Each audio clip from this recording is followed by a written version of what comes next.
लोग ऐसे होते हैं जिनको हर चीज में सिर्फ निगेटिव देखने की आदत होती है। अब चूंकि यह बजट का विषय है तो बिल्कुल तथ्यात्मक आधार पर कहता हूं, दिल्ली में नई राजनीति के स्वघोषित अलंबरदार, भारत की राजनीति में सबसे बड़े दागदार और स्वघोषित कट्टर ईमानदार आम आदमी पार्टी के संयोजक केजरीवाल जी आज आप लोगों को यह बता रहे हैं कि इतने हजार रुपए की छूट, इतने हजार रुपए की छूट, इतने हजार रुपए की छूट। मेरा मानना है जिनके अंदर कार्य करने की क्षमता होती है ना, वो बताते नहीं है, करके दिखाते हैं। जैसे मोदी जी के नेतृत्व में हमने करके दिखाया है। हम मध्य प्रदेश में लाडली लक्ष्मी योजना तब से चला रहे हैं जब हमारी सरकार नहीं थी। आसाम में अरुणोदय स्कीम चल रही है जिसमें महिलाओं को मिल रहा है 4.5 साल से। महाराष्ट्र में हमें देना था तो हमने चुनाव की आचार संहिता से पहले 3 किस्त दे दी थी। मध्य प्रदेश में देना था तो हमने दे दी थी। आप सबने देखा होगा केजरीवाल जी की वो बाइट भी है और उनका विज्ञापन भी है कि 25,000 रुपए महीने तक का वो देंगे। अब ये दावा कितना निराधार, खोखला, हास्यास्पद है। मैं पूछना चाहता हूं दिल्ली का बजट कितना है? 78,000 करोड़।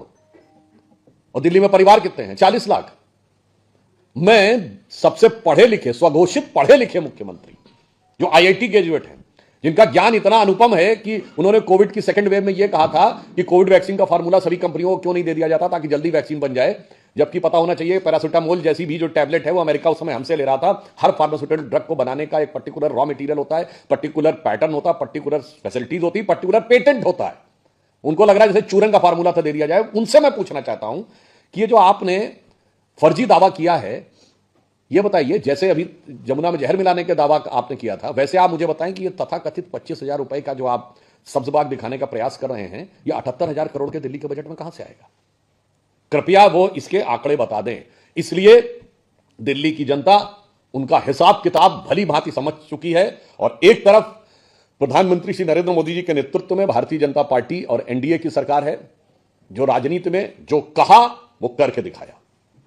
वो भी करके दिखाया जो पिछली सरकारें कर रही थी उससे बेहतर किया और ट्रांसपेरेंसी से किया। वो भी किया जो पिछली सरकारें हिम्मत नहीं कर पाई, करना चाहा, जैसे GST, वो भी किया।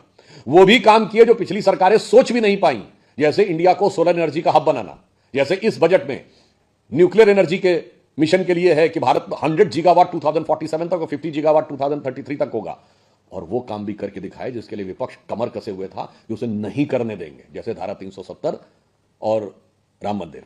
इसलिए हम राजनीति में विश्वसनीयता की, प्रामाणिकता के प्रतीक हैं मोदी जी के नेतृत्व में। और दूसरी तरफ उनका हिसाब किताब यह है कि सिर्फ आकर अनर्गल आरोप लगाना, अभद्र भाषा का प्रयोग करना, कार्य कुछ नहीं करना।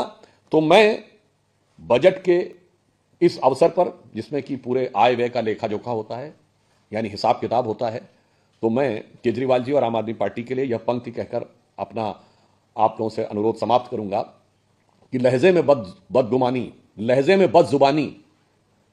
में बदजुबानी, चेहरे पे नकाब लिए फिरते हैं, जिनके खुद के बही खाते बेहिसाब बिगड़े हैं, वही हमसे सारा हिसाब लिए फिरते हैं। तो मैं उनसे पूछना चाहूंगा, जरा बही खाते का हिसाब बता दीजिए कि दिल्ली के बजट में जो आप ये कह रहे हैं ये कैसे संभव है।